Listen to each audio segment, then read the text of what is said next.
A partir de agora, a Timbira apresenta Direito no Ar. Direito no Ar. Fique por dentro dos direitos e deveres do cidadão. Direito no Ar. Na Rádio Timbira. No ar, Heraldo Moreira, comunicando. Bom dia, caros ouvintes. Sejam bem-vindos ao programa Direito no Ar. Uma ótima manhã para todos que estão sintonizados na Rádio Timbira do Maranhão. Eu sou Heraldo Moreira e, a partir de agora, vocês estão convidados a acompanhar o programa de hoje, que traz informações importantes do universo jurídico. Ressalvamos que este programa é fruto da parceria entre a Rádio Timbira, a Associação dos Magistrados do Maranhão e o Instituto Mérito. Um dos grandes deveres de um magistrado ou magistrada é ser imparcial. Isso significa dizer que não devem ter parte ou predisposição à defesa de um lado ou de outro do processo. Os juízes não podem se deixar levar por paixões ou interesses particulares e precisam decidir com independência. Essa imparcialidade é um dos princípios gerais do direito processual. O juiz também, claro, tem o dever de ser equilibrado, razoável na análise dos elementos probatórios e acerca de quem está com razão em sua pretensão. Ocorre que nem sempre as partes compreendem a conduta imparcial do magistrado. E para esclarecer dúvidas e falar sobre a importância do princípio da imparcialidade na atividade da magistratura, considerado um dos pilares do Estado Democrático de Direito, vamos conversar hoje em nosso programa com o juiz Douglas de Melo Martins, titular da Vara de Interesses Difusos e Coletivos de São Luís. Para quem não se lembra, o doutor Douglas de Melo Martins, em abril do ano passado, foi o autor da polêmica decisão que determinou o lockdown em São Luís. O objetivo foi conter a alta contaminação do coronavírus, já que, naquele momento da pandemia, os hospitais da capital estavam com quase 100% de ocupação dos leitos para Covid-19. Doutor Douglas, muito bom dia, seja bem-vindo ao nosso programa Direito no Ar. Muito obrigado, Heraldo, é uma honra participar do teu programa, uma grande alegria me dirigir aos ouvintes da Rádio Timbira. Então, uma grande satisfação atender ao teu pedido para tratarmos deste assunto tão relevante para todos, para a sociedade, enfim, o sistema de justiça, que é o tema da imparcialidade do juiz. Doutor Douglas, por hábito, a gente começa a entrevista sem propriamente entrar no tema dela. Por um pequeno detalhe, para conhecer um pouco da pessoa do entrevistado, porque isso pode acabar representando inspiração para alguém que está nos ouvindo nesse momento e, poxa, que legal isso que esse entrevistado faz, eu quero, quando crescer, ser igual a ele. Então, doutor Douglas, diga, por gentileza, para os nossos teleouvintes, por que a magistratura e como o senhor se preparou para ingressar nessa carreira tão importante? Olha, Heraldo, meu sonho não era a magistratura. Os sonhos, imagino que o de muitas pessoas, ele vai mudando com o tempo, né? Meu sonho, quando morava lá em Dom Pedro, eu via os grandes relatos das viagens maravilhosas. Eu só conhecia, Heraldo, lá em Dom Pedro, basicamente, assim, a cidade de Dom Pedro, Presidente Dutra. Então, o universo era muito restrito, né? E eu via histórias de um caminhoneiro que conhecia Salvador, São Luís, Teresina, contava histórias maravilhosas. Meu sonho, achava que a grande liberdade era ser caminhoneiro, né? Para conhecer o mundo e viver as aventuras que o Zacarias, aquele motorista, aquele caminhoneiro, vivia. Então, durante um tempo, meu sonho era ser caminhoneiro. Depois, de um tempo, dando um salto grande aí nesses sonhos, eu, depois de me tornar eletromecânico, estudando na escola técnica, tinha o sonho de, estudando no Sozandra, estudando na escola modelo, sonhava estudar na escola técnica e me tornar um técnico e, com isso, trabalhar numa grande empresa. Acabei realizando isso, né? Me tornei eletromecânico. Eu sou eletromecânico, Heraldo, e trabalhei durante 4 anos na Alumar, que, para quem era da periferia de São Luís, era sonho naquela época, entrar na famosa Escola Técnica Federal e poder trabalhar numa grande empresa, como era o caso da Lumar, Vale do Rio Doce, Embratel, enfim, as pessoas diziam, olha, quem sai da escola técnica já sai empregado em uma grande empresa. Durante um tempo, esse foi o meu sonho. Depois, o improvável aconteceu, que era alguém estudante da escola técnica passar no vestibular para direito na UFMA. E aí eu me tornei estudante de Direito na Universidade Federal do Maranhão e depois sonhava em ser advogado de movimentos populares. Realizei esse sonho, era advogado de sindicatos, de associações, advogava para os sindicatos de laticínios, advogava para a Associação de Servidores da UFMA, sindicato de panificação, fui estagiário no Sindicato dos Bancários, enfim. E sonhava, o meu grande sonho mesmo era ser advogado popular, estar com ações populares. Eu sonhava em mudar nomes de prédios públicos que tivesse nome de pessoas vivas. Então, esse era o sonho, mas naquele tempo a gente não tinha, Heraldo, os valores que se ganhava com aquilo, não tinha assim, uma grande clientela com recursos para pagar um valor que desse para manter bem o escritório de advocacia. E eu resolvi fazer o concurso da magistratura, Heraldo, mas assim, só para provar que sou competente, para ver se valorizava mais o escritório que era o meu escritório. Então, fiz o concurso de forma despretensiosa e acabei passando, era para ficar só algum tempo, provar assim, pode vir para esse escritório aqui que, digamos, o advogado é bom, passou no concurso para juiz, mas ficou um tempo e voltou para a advocacia, porque o meu sonho era ser advogado mesmo, não era o de ficar na magistratura. Mas entrei, Heraldo, e vi que na magistratura eu podia fazer coisas maravilhosas que eu nunca imaginei que podia fazer, né? Então, acabei não saindo mais, estou há quase um quarto de século e não faço nenhum plano de sair daqui, porque estou muito feliz com o trabalho que faço na magistratura. Que história mais linda, né? Mais rica, mais motivante. E olha que eu lhe conheço há tanto tempo, já admirava o seu trabalho como magistrado e não conhecia essa história, o que faz com que a admiração cresça ainda mais. Muito rica, muito bela a sua história, doutor Douglas. Parabéns. Muito bem, então vamos para o tema da nossa entrevista de hoje, o princípio da imparcialidade.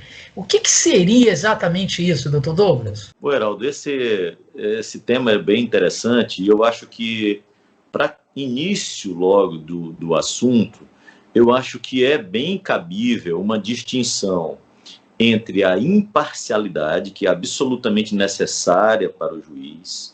O juiz ele não pode ter vínculo com uma das partes, interesse pessoal no processo, interesse dos seus familiares, dos seus amigos, ou utilizar também o cargo e os processos sob sua presidência para perseguir inimigos, pessoas, desafetos, pessoas que ele não tem boas relações, simpatia, tem ao contrário antipatias. Então, processo não é para juiz beneficiar amigos ou parentes, nem para prejudicar inimigos ou pessoas que tenham qualquer antipatia. Então, nesse aspecto, a imparcialidade é absolutamente necessária. É o desejo de qualquer pessoa ser julgado por um juiz imparcial. Imagine se você vai ser julgado por um juiz que é ligado a outra parte, a parte adversa.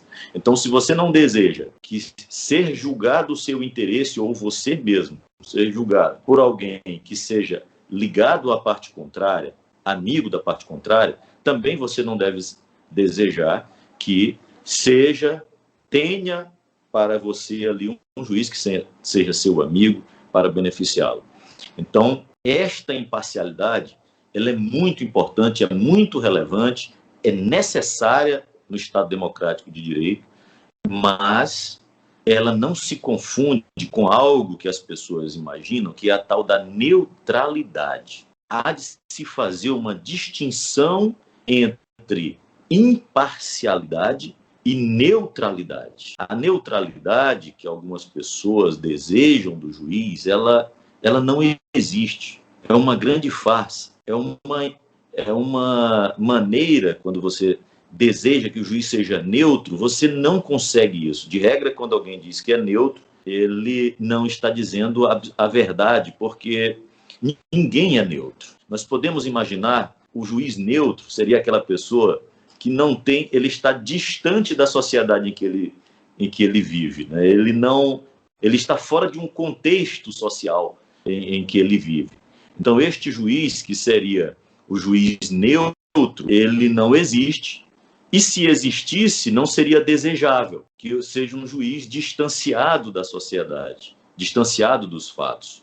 É alguém imaginar que se poderia ter um juiz que, de alguma maneira, não tenha nenhum tipo de história de vida, por exemplo. Veja que você fez uma pergunta, de alguma maneira, para mim, de forma despretensiosa, querendo que eu bem rapidamente falasse sobre a minha história, com talvez uma intenção aí de motivar estudantes e tudo. E aqui eu acabei falando coisas que vão me ajudar a explicar esse termo neutralidade que as pessoas esperam, às vezes, do juiz. Imagine, Heraldo, as pessoas esperarem. Eu vou pegar uma justiça, uma magistratura, que é muito fácil de explicar o que as pessoas desejam da tal neutralidade, que seria, por exemplo, vou tirar da minha situação. Eu sou juiz de direito. A magistratura estadual tem competência residual. Então, nós juízes estaduais, julgamos a maioria dos fatos. Mas temos justiças especializadas, como é o caso da Justiça do Trabalho. Temos a Justiça Federal, que tem a competência para julgar os assuntos que são de interesse da União, e alguns outros, mesmo que não tenham interesse da União, mas por definição, por decisão da Constituição Federal, também são de competência da Justiça Federal. E, enfim, cada um com as suas características. A mais simples de entender esse aspecto da neutralidade, o termo que eu gosto, por exemplo, em aula, quando vou tratar do assunto, é imaginar, por exemplo, alguém desejar um juiz do trabalho neutro. Imagine, Heraldo, as pessoas têm o direito de fazer um concurso público. E será que um juiz trabalhista, que passou a vida inteira sendo advogado de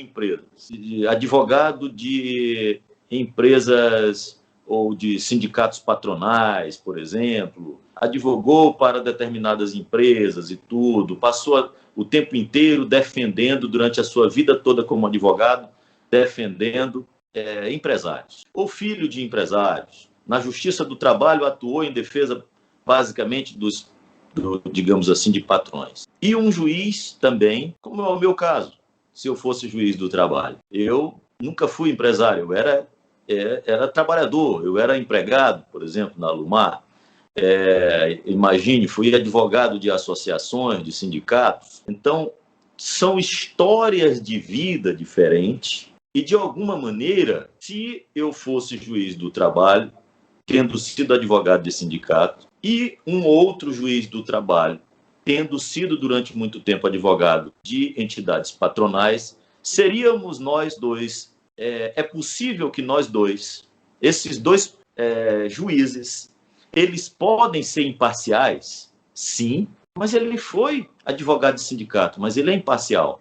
Se ele for julgar um caso, por exemplo, contra a empresa que ele trabalhou, quer dizer, antes, ou então aquele que era juiz, que foi advogado de uma determinada empresa ou grupo de empresas e depois cai nas mãos dele um processo exatamente daquela empresa.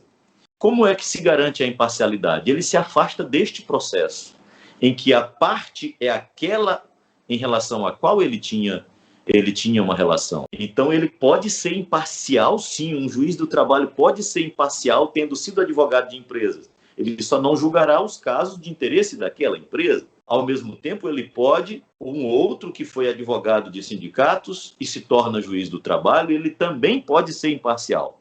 Ambos são neutros? Não, porque nenhum deles é neutro. Qualquer um que diga que é neutro é uma farsa, não é verdade, porque cada um tem uma história de vida diferente. Eu poderia dar o mesmo exemplo, dizendo assim, alguém que é filho de um comerciante que tinha vários empregados e ouviu do pai a vida inteira de que todos os seus empregados subtraíam as coisas do comércio, que viviam ali ingratos porque entravam na Justiça do Trabalho depois que saíam, que ele ajudou a manter aquelas famílias durante anos e anos e tal. A pessoa cresce ouvindo aquilo do pai a vida inteira. E um filho, ao contrário de um comerciário, que passou a vida inteira ouvindo do pai de que ele é explorado, que o outro o deixava trabalhando fora do horário sem pagar hora extra e que não sei o que. Esses dois juízes do trabalho, estou pegando já um outro exemplo, não de quem advogou, mas de quem viveu uma determinada realidade. Poderia dizer que esses dois juízes do trabalho são neutros, Heraldo? Não, nenhum dos dois é neutro. Ambos têm uma história de vida. Essa história de vida compõe, naturalmente, a maneira como cada um enxerga o mundo.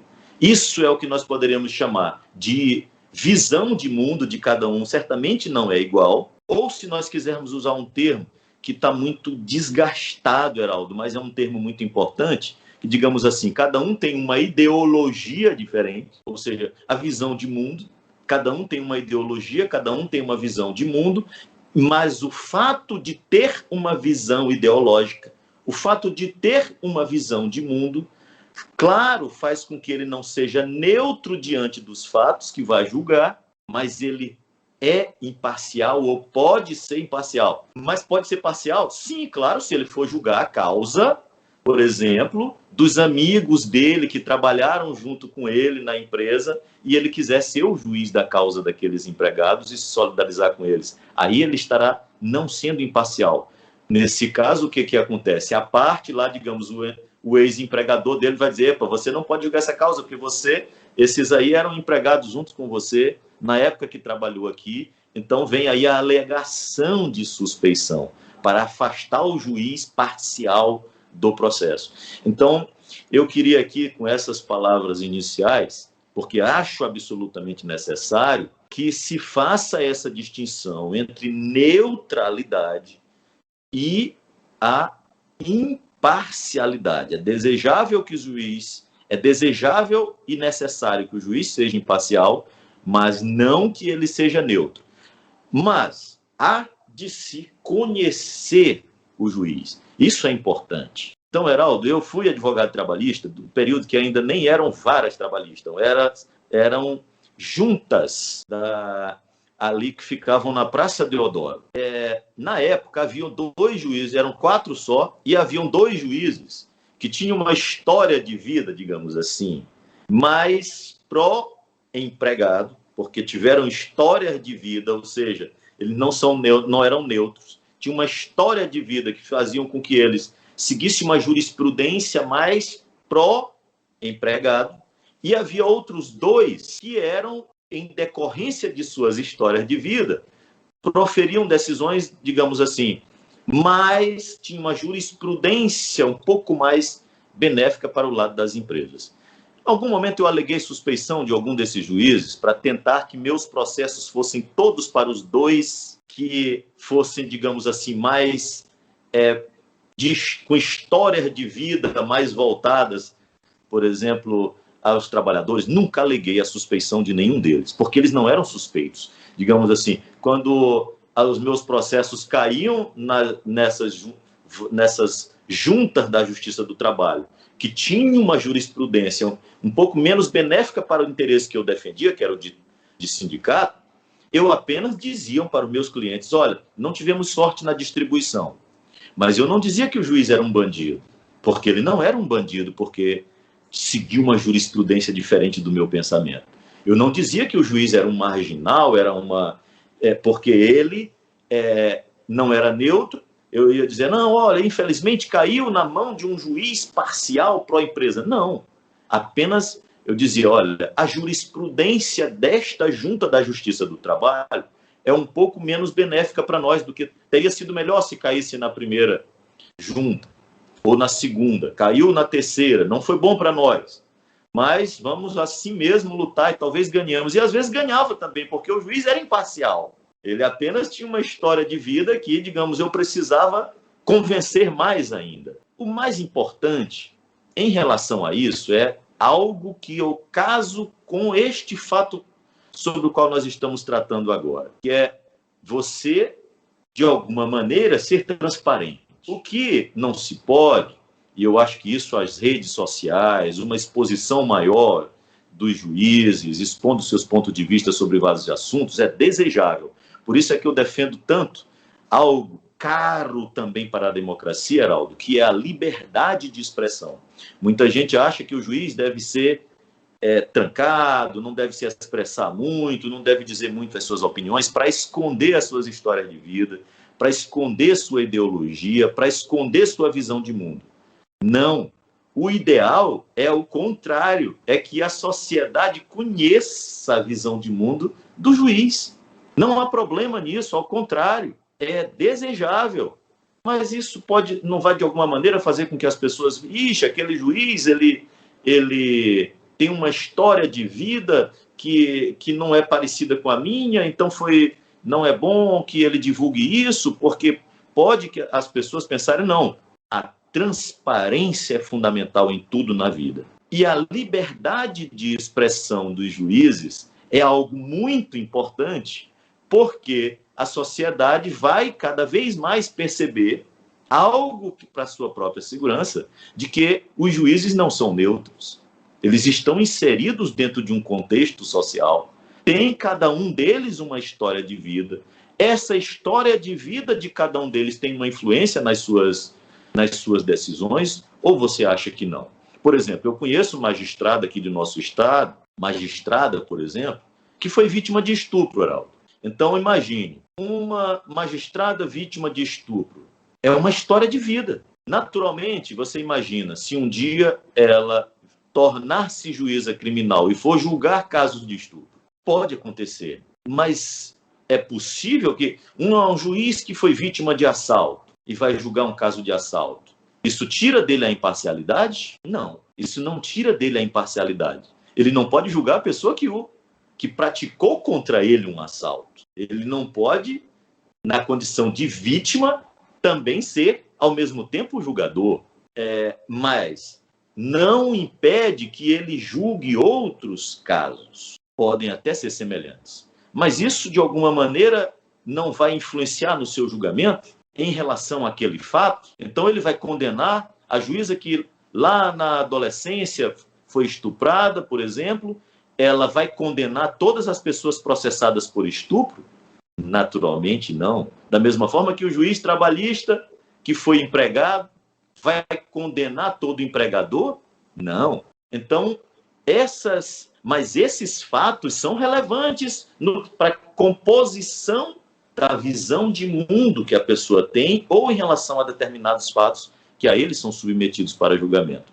Então, esse tema, ele me empolga muito, porque ele é um tema importante, porque ele é pouco esclarecido para as pessoas, porque ele é pouco debatido, porque, de regra, é questionada a imparcialidade do juiz de forma rasteira. Muitas vezes as pessoas querem, na verdade, um juiz com história de vida parecida com a sua para obter um juiz não imparcial, mas um juiz e também não neutro. Imagina, algumas pessoas querem afastar o juiz da causa porque aquele juiz segue uma jurisprudência X. Você não pode ser desonesto. E seria desonesto, por exemplo, eu dei esse exemplo para você. Eu preferia quando os meus processos trabalhistas caíram na primeira ou na segunda junta. Mas eu não podia, para que meus processos fossem para esse local em que a jurisprudência era mais favorável a mim, eu alegar que os outros dois juízes eram parciais. Não podia fazer isso. Mas, lamentavelmente, ocorre muito isso.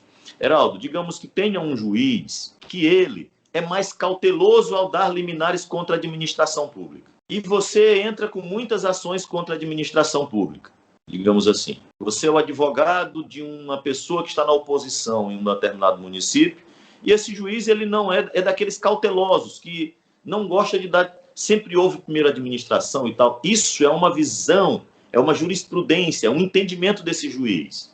Aí você, por exemplo, se advoga para alguém que perdeu a eleição e está na oposição, você vai dizer que esse juiz é parcial? Não, é a jurisprudência. Nestas horas, digamos, que você advoga para a oposição, você preferiria que fosse um juiz daqueles mais afoitos, que, ao primeiro sinal, você prefere um juiz mais ativista, que dê mais liminares contra a administração pública.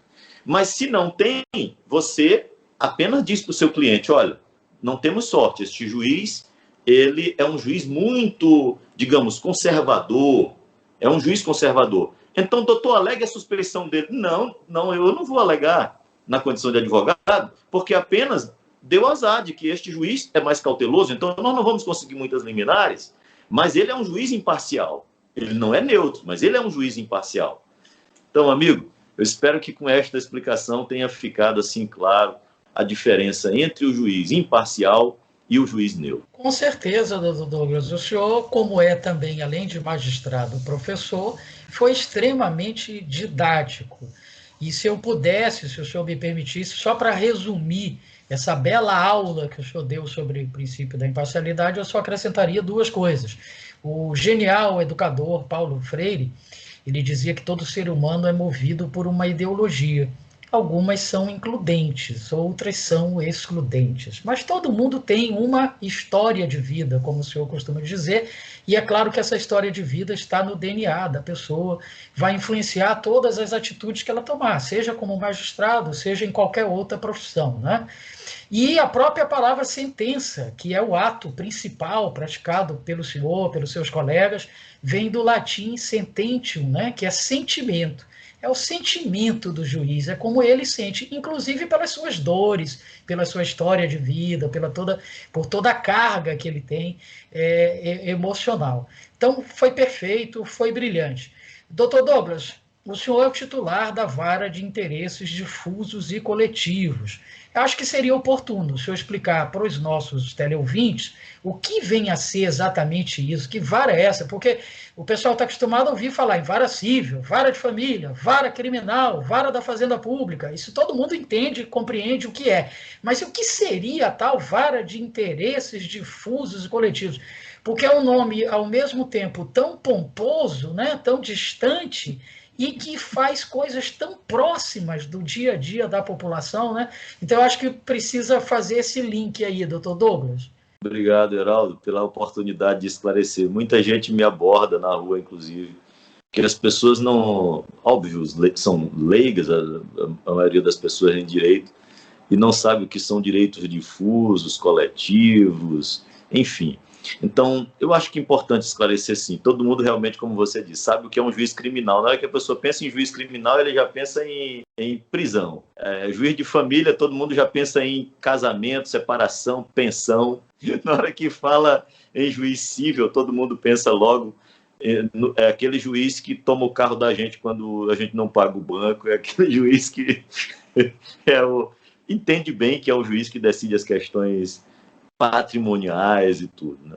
Os direitos difusos, para os ouvintes da Rádio Timbira, o Heraldo me perguntou só por generosidade, que ele, claro, domina muito bem isso. Esse conceito está lá no artigo 81 do Código de Defesa do Consumidor. A verdade é que o Código de Defesa do Consumidor é uma lei, é uma norma, que ela basicamente é o núcleo central do microsistema do processo coletivo, né, que tem a lei da ação civil pública, a lei da ação popular, o Código de Defesa do Consumidor. Essa legislação é que compõe ali o núcleo central do microsistema do processo coletivo, traz muito de como tramitam as ações coletivas no Brasil, né? Dali sai. Claro, também seguindo de forma subsidiária o Código de Processo Civil, que o novo já incorporou muita coisa, Heraldo, né, do microsistema de processo coletivo. Melhorou muito o processo civil com o novo código. Então, o artigo 81, como é que ele define? Ele diz exatamente isso, que os direitos difusos são os transindividuais, indisponíveis, de que são titulares pessoas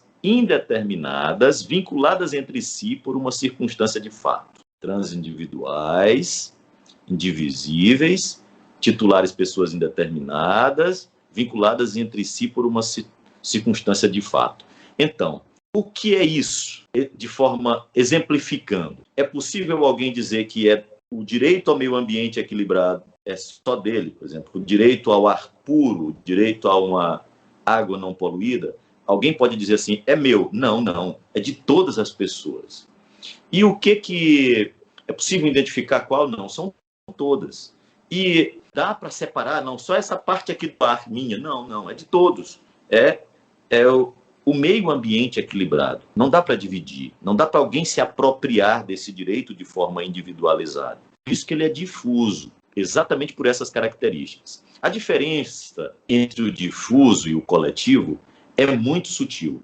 Transindividuais, indivisíveis, de que são titulares pessoas indeterminadas, só que no coletivo, diferente do difuso, não é vinculadas entre si por uma circunstância de fato, é vinculadas com a parte contrária por uma relação jurídica. Há uma relação jurídica. Então, o exemplo que eu poderia dar seria de usuários clientes de uma determinada empresa de telefonia. Então, todos os usuários de uma das empresas de telefonia, ali for proposta uma ação que vise, por exemplo, uma empresa de telefonia, fique um dia sem funcionar. A ação coletiva que trate uma ação civil pública, que trate pedindo a condenação daquela empresa de telefonia em função de ter lesado o direito de todos os consumidores que ficaram incomunicáveis durante um dia, é uma ação relativa a direitos difusos? Não, é coletivo. Há o vínculo daquelas pessoas, há uma relação jurídica delas com aquela determinada empresa de telefonia. Então, aí há uma diferença sutil no conceito, mas fundamental para garantir a explicação da diferença entre direito difuso e coletivo. O direito difuso, além do meio ambiente equilibrado, eu exemplificaria aí o direito à segurança pública, por exemplo, o direito à saúde, o direito à alimentação, o direito à educação, o direito, em homenagem a você, o direito ao esporte, o direito à cultura. Aqui, você é uma pessoa tão polivalente que se eu digo direito ao esporte, tem relação contigo.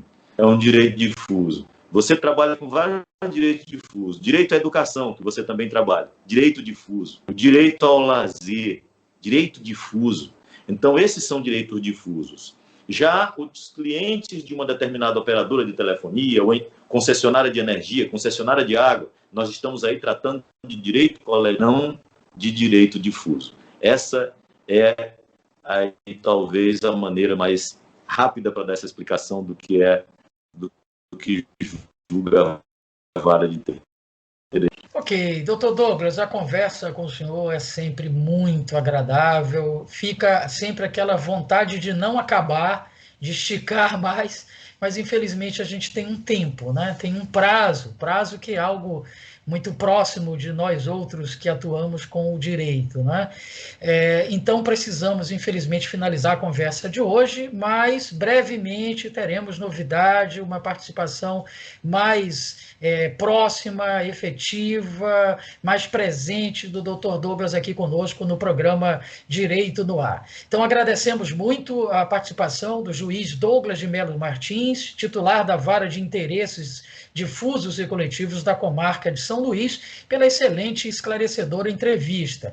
E abrimos espaço agora para suas considerações finais, doutor Douglas. Amigo Heraldo, as minhas considerações finais são basicamente para agradecer pela tua generosidade do convite, dessa oportunidade, desse debate, tratando de assuntos tão interessantes, tão relevantes. Então, para mim, esse momento final é apenas de agradecimento pela sua generosidade de me convidar para tratar desse assunto e, mais que isso, pela sua amizade, pelo convívio agradável que é ver como você vê o mundo também. Imagine, você tem também uma história, você tem uma visão de mundo que é muito próxima daquela que é a minha visão de mundo e, por isso, mais ainda, temos afinidade. Grande abraço, meu amigo. Muito grato, doutor Douglas. Nós precisamos fazer um rápido intervalo, mas logo estaremos de volta. Continue conosco. Estamos apresentando Direito no Ar. Direito no Ar. Fique por dentro dos direitos e deveres do cidadão. Direito no Ar. Na Rádio Timbira. Gente, o bicho tá pegando. A nova variante faz vítimas de todas as idades. Os jovens estão morrendo também. Então, é preciso que você entenda. A situação é grave e está longe de acabar. Não se engane. Se você já pegou o vírus, pode pegar de novo. Por isso, se cuide, proteja sua família, evite aglomerações, use máscara, mantenha as mãos limpas. Essa luta tem que ser de todos nós. Governo do Maranhão. youtube.com/TV Timbira. Acesse e acompanhe a programação da Nova 1290. @Rádio Timbira no Facebook, Twitter e Instagram. É a Nova 1290 no seu computador ou smartphone.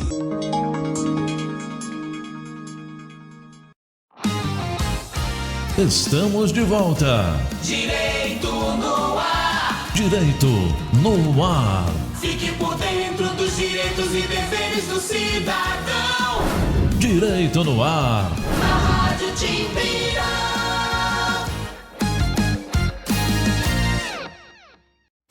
No ar, Heraldo Moreira, comunicando. Estamos de volta aqui pela Rádio Timbira, emissora do estado do Maranhão, com o seu Direito no Ar, em parceria com a Associação dos Magistrados do Maranhão e o Instituto Mérito. O Tribunal do Júri tem o importante papel de julgar os crimes dolosos contra a vida, historicamente presencial, já tendo sido inclusive palco de filmes e peças. A continuidade desses julgamentos, que envolvem diretamente a sociedade, foram afetados pela pandemia do novo coronavírus. Mas, mesmo assim, os tribunais de todo o país inovaram e conseguiram garantir que houvesse um funcionamento mínimo. Para contar esses desafios e ainda debater o que pode mudar nos tribunais do júri, com o novo Código de Processo Penal que está em discussão na Câmara dos Deputados, a revista eletrônica Link CNJ recebe o advogado criminalista Cláudio Daledoni Júnior e o especialista em Direito Penal e Criminologia Felipe Azuma. Confira conosco. O Tribunal do Júri julga crimes como homicídio, infanticídio, aborto e participação em suicídio. Tudo começa com a investigação policial. Depois vem uma primeira fase em que o juiz decide se o caso deve ser julgado pelo Tribunal do Júri. Se for, o magistrado preside o tribunal com a participação do Ministério Público e da Defesa Técnica. Quem dá a decisão, culpado ou inocente, é o Conselho de Sentença, formado por 7 jurados. O juiz estabelece a pena. Todo esse processo pode ser demorado. É o caso do julgamento dos réus envolvidos no incêndio da Boate Kiss em Santa Maria, no Rio Grande do Sul. 242 pessoas morreram na tragédia em janeiro de 2013. Mais de 600 ficaram feridas. 4 réus vão ser julgados em dezembro deste ano. São 8 anos de espera. O juiz que vai conduzir o julgamento acha que, de forma geral, o tempo desses julgamentos poderia ser menor se houvesse simplificação em procedimentos e recursos. Ambas as fases ensejam a possibilidade de recursos em 4 graus de jurisdição. Quer dizer, o juiz, ao afirmar este réu deve ser julgado pelo júri, dessa decisão cabe um recurso ao Tribunal de Justiça, outro recurso ao Superior Tribunal de Justiça e, eventualmente, um recurso ao Supremo Tribunal Federal. Tudo resolvido, definido que o acusado será julgado pelo júri, indo a julgamento, também há recurso para o tribunal, para o STJ e, finalmente, ao Supremo Tribunal Federal. Razão pela qual a gente vive um paradoxo no país, que aquelas acusações mais gravosas, que são as alusivas aos crimes dolosos contra a vida, são as que demoram mais para que o julgamento se concretize.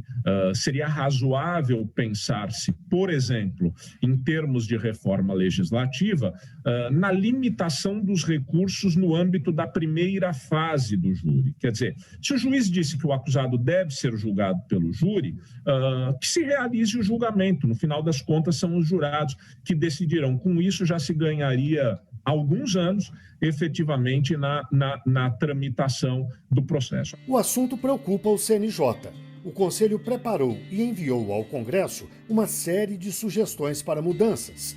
Elas combatem a burocratização do processo e permitem mais agilidade com a possível redução do número de testemunhas e do tempo de sustentação oral pelas partes. A Constituição fala que no júri tem que ter plenitude de defesa. Assim, não tem procedimento que tenha mais defesa do que o júri.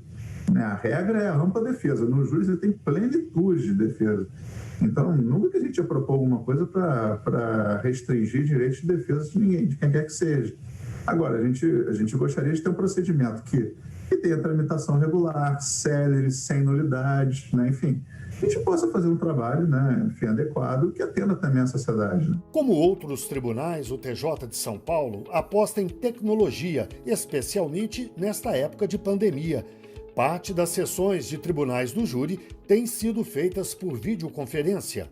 Uma atualização, uma modernização, entre aspas, é necessário, né? A gente vive hoje uma sociedade totalmente digital e a gente ainda está apegado a cédulas, a urnas onde uma fichinha é ali sorteada. Eu acho que a gente tem que se modernizar também, né? A gente tem ferramentas hoje totalmente seguras. Antigamente havia o receio, né, de uma manipulação, alguma coisa assim, mas hoje há ferramentas que garantem essa lisura do procedimento, ainda que eletrônicas. Em Samambaia, no Distrito Federal, a Justiça recorre ainda a outros instrumentos para ganhar eficiência.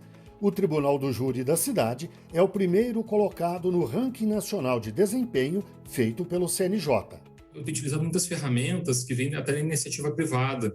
Então, por exemplo, eu desenvolvi gráficos, utilizo o Power BI, então a gente utiliza ferramentas de business intelligence, utilizo modelagem de fluxos processuais, né? O Business Process Management System tem sido utilizado pela iniciativa privada também, além de ferramentas próprias jurídicas ali também, né? Como, por exemplo, pauta especificada, a gente não perde uma audiência, a equipe toda liga para as testemunhas para conseguir que todo mundo seja trazido, para melhorar a qualidade da prova, né, melhorar os julgamentos e assim reduzir a impunidade. A gente tem conseguido isso, né, tem tido um grande sucesso aí, realmente, a vara, e a gente tem conseguido trabalhar praticamente zerado, com a pauta de um mês e pouco, mas fazendo realmente, né, júri todo dia, tentando não perder júri, não perder audiência. E vamos aprofundar o assunto. Eu converso agora online com Cláudio Daledoni, tribuno do júri, e com Felipe Azuma, professor especialista em Direito Penal e Criminologia. Muito obrigado aos dois pela participação no Link CNJ. Eu começo com uma pergunta para o doutor Cláudio. Os tribunais do júri tiveram que fazer uma pequena parada logo no começo da pandemia, por motivos óbvios, mas depois retomaram os trabalhos. Agora, neste momento, como estão funcionando os tribunais do júri? Estão bem? Precisam de ajustes?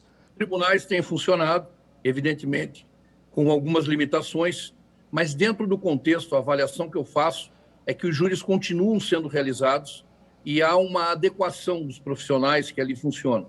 O Poder Judiciário tem dado conta, efetivamente, de continuar a julgar os réus presos e, principalmente, dar à sociedade aquilo que ela precisa, que é a justiça. O princípio da publicidade, que é o que mais faz com que o Tribunal do Júri tenha essa visibilidade, principalmente esse contato do povo com a justiça, tem sido suprido pela publicização, né, destes julgamentos por plataformas digitais. Doutor Felipe, o CNJ tem uma estatística sobre a taxa ou as taxas de absolvição e de condenação nos tribunais do júri. O que é que essa estatística diz exatamente? Que avaliação o senhor faz dos números?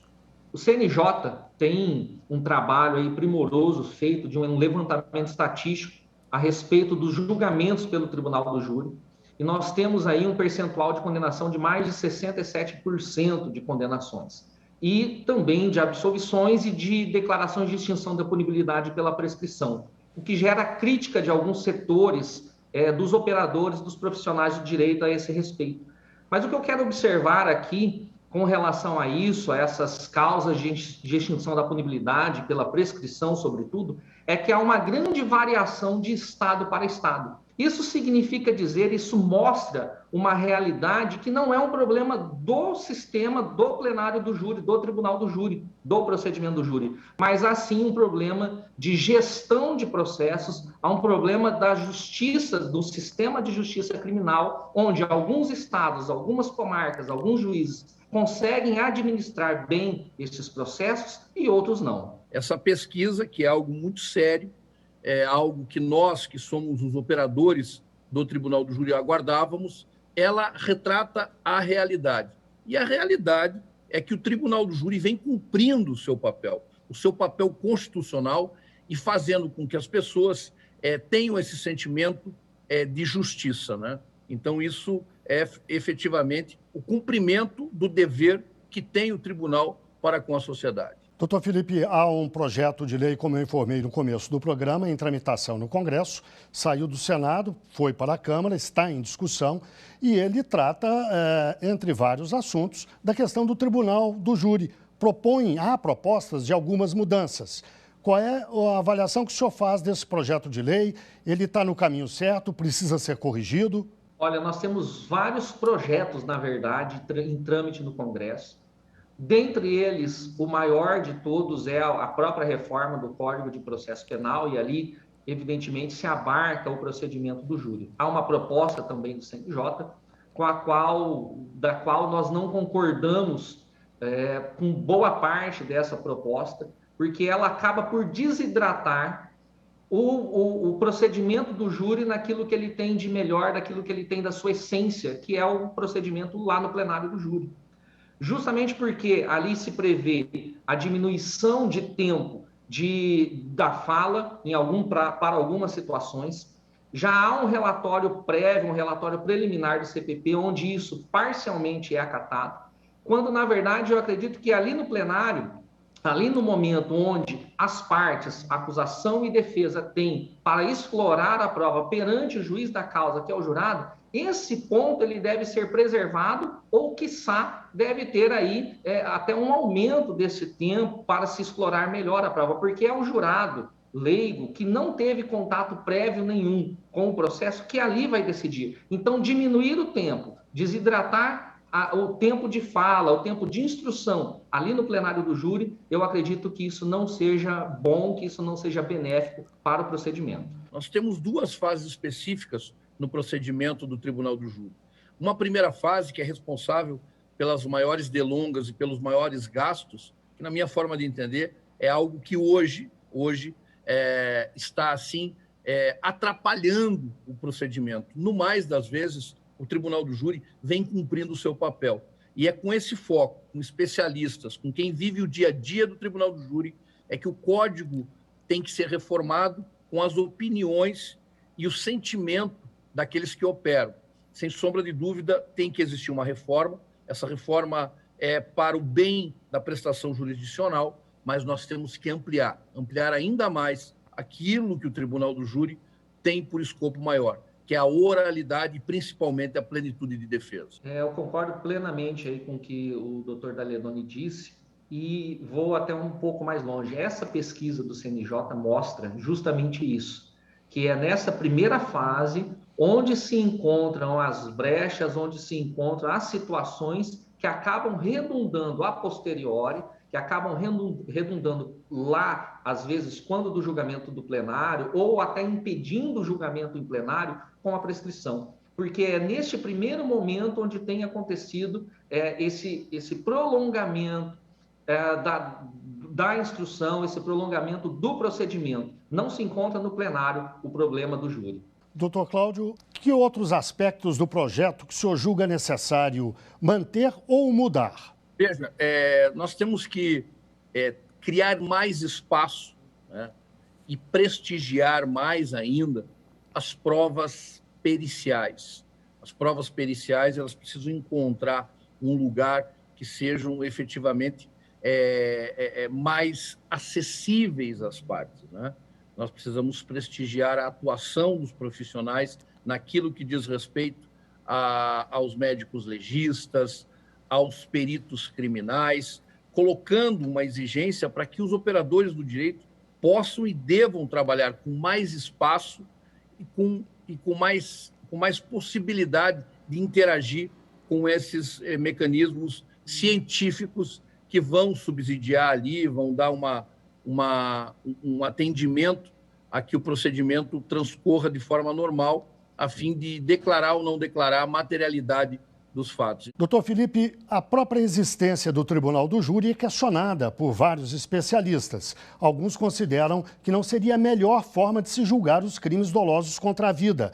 Há países em que esses julgamentos se dão de forma diferente. Eu pediria que o senhor explicasse as diferenças, os vários sistemas que existem. Existem basicamente duas formas, né, do julgamento, seja ele para qualquer crime que for. O julgamento pode se dar monocraticamente, singularmente, por um juiz togado, por um juiz que foi concursado, que fez o curso de direito, ou o julgamento pode se dar por um órgão colegiado composto por juízes leigos. No Brasil se optou, e não faz pouco tempo, não é da Constituição de 88, desde a primeira Constituição da República, nós já tínhamos a previsão de julgamento dos crimes dolosos contra a vida pelo júri e mais, havia uma competência ainda ampliada para crimes de imprensa que se perpetuou até determinado momento. Mas o fato é que o Constituinte de 88, ele previu e colocou ali como competência não única, mas como uma competência que pode até ser ampliada para outros crimes, mas como uma competência menor, mínima, os julgamentos dolosos dos crimes contra a vida. Em outros sistemas, como nos Estados Unidos, por exemplo, outros crimes, outros fatos são julgados por um órgão colegiado composto por juízes leigos. Então, lá nos Estados Unidos, nós temos julgamentos pelo júri de crimes dolosos contra a vida e de outros crimes e de até mesmo de outros fatos que não são tidos como crime em algumas ações indenizatórias, por exemplo. Outros sistemas não preferiram assim. O fato é que no Brasil nós temos o julgamento pelo júri, tá, dos crimes dolosos contra a vida previstos como uma cláusula pétrea, como um direito fundamental lá no artigo 5º da Constituição. Então, por mais que existam as pessoas, os doutrinadores, os profissionais do direito que não gostem da instituição do júri, ela não pode ser mexida, ela não pode ser suprimida, ela não pode ser retirada, da Constituição, porque se trata de uma cláusula pétrea, de um direito fundamental. Doutor Cláudio, todo o Tribunal do Júri é conduzido por operadores do direito, mas o julgamento, culpado ou inocente, é feito, como sabemos, pelos jurados, que, na grande maioria das vezes, são leigas, pessoas leigas, que não têm um conhecimento aprofundado do direito. É adequado que essas pessoas decidam a sorte de alguém sem conhecer de fato a lei?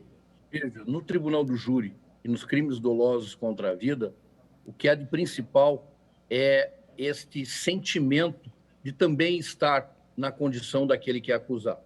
Então, a essência do Tribunal do Júri reside nisso.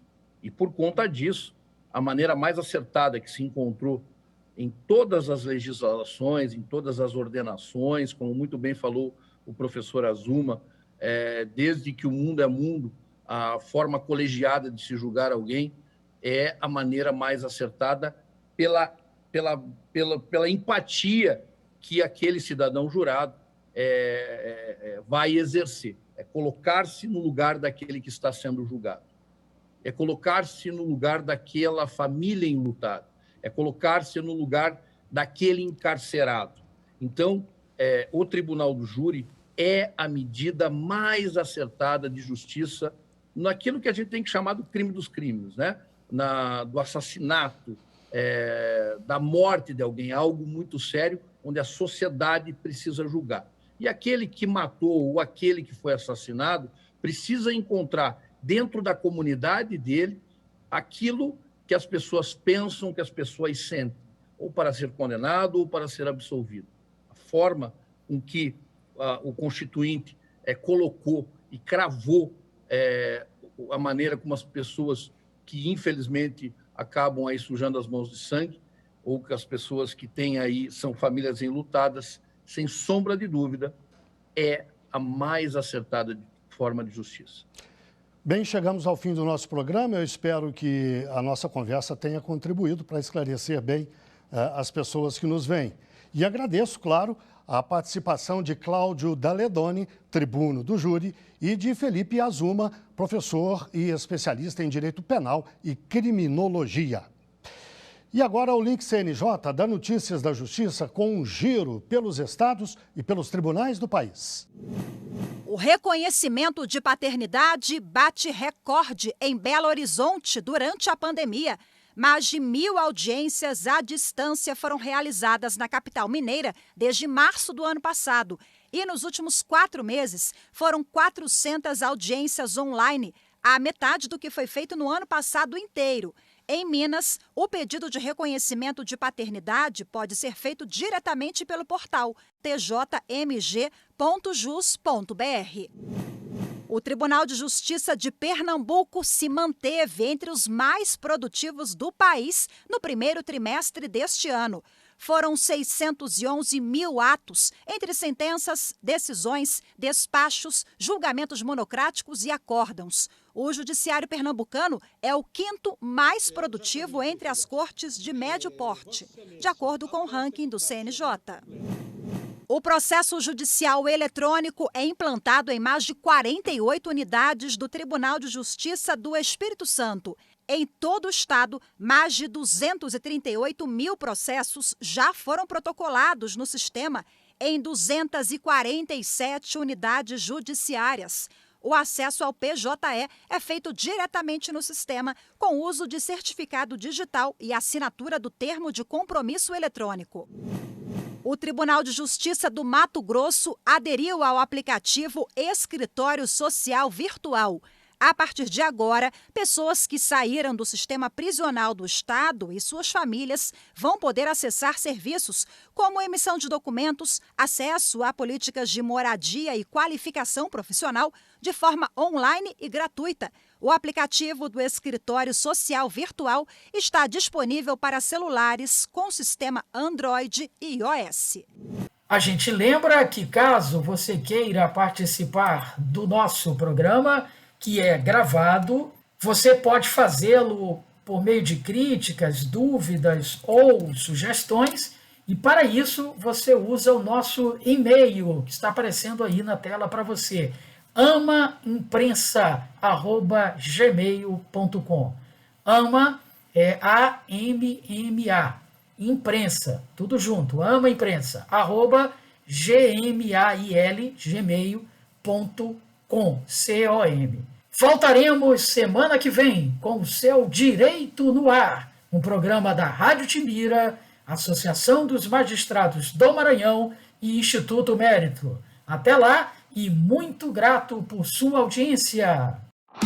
Você acabou de acompanhar mais uma atração da Timbira AM. Direito no Ar. A primeira do Maranhão. Timbira.